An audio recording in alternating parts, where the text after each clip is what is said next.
There was a time when people called a friend for advice, or maybe even their parents. Then came Google. You could type your problems into a search bar. It was not perfect, but at least you still had to think. Now, Gen Z has gone one step further. They ask a chatbot everything. Should they dump their partner? Should they dye their hair? Should they take the new job? Should they move cities? Every single thing. Gen Z is not just using ChatGPT or any other AI bot, they are texting it like it was the last human on Earth. And OpenAI CEO Sam Altman agrees. He says Gen Z consults ChatGPT for everything, even life-changing decisions. Gen Z uses ChatGPT heavily for things like brainstorming, planning, even to talk through ideas. Around 80% employ it for work-related tasks, 66% use it for ideation. Many turn to it for help with tough work and personal decisions. Some even use it to write their breakup texts. Because nothing says closure like a bullet point list from a robot. And it shows in the numbers. Look at this study. It says 70% of Gen Z have AI companions. 70% of them. They talk to them for emotional support. 31% of them say that these conversations are very satisfying, more satisfying than talking to a human. And unlike a human friend, your AI will never tell you that it's too busy. In fact, here's another study. It says 75% of Gen Z believes AI partners could replace human relationship and human companionship. 75%. Some of them even want AI relationships. That's a relationship with an AI bot. 80% of Gen Z users would marry an AI bot.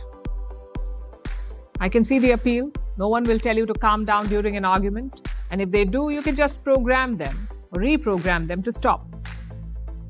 But here's the big red flag. AI cannot replace real-world relationships because real relationships are messy. Sometimes friends cancel plans, sometimes they take 45 minutes to reply, sometimes they hate your clothes. But the AI friends are always online, they're never bored, and they do not screenshot your rants. Plus, you can build them with exactly the traits you like. It sounds lovely until you realize that they cannot actually show up to bail you out when you're in trouble. Let's be honest, if your car breaks down at midnight, no chatbot is driving over to help you. At best, it will send you a very encouraging haiku. And that's the problem. It's comforting until you realize growth happens when someone tells you no. Without that friction, you're not learning how to navigate real human disagreement. You're just outsourcing it.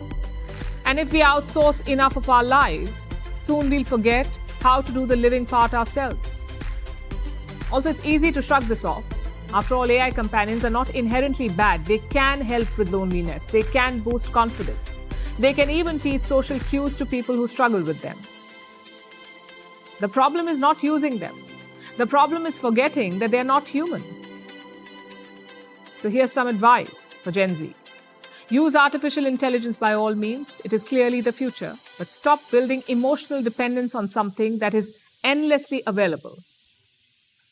It may seem like a great prospect, but wait till your server goes down. Your BFF Jamie is only buffering. Let's get a little reality check. Real friends forget your birthday, real partners argue with you, and real life is awkward and unpredictable. Sometimes it's amazing, sometimes it's a dumpster fire. But at least it's real, and you cannot control Z it.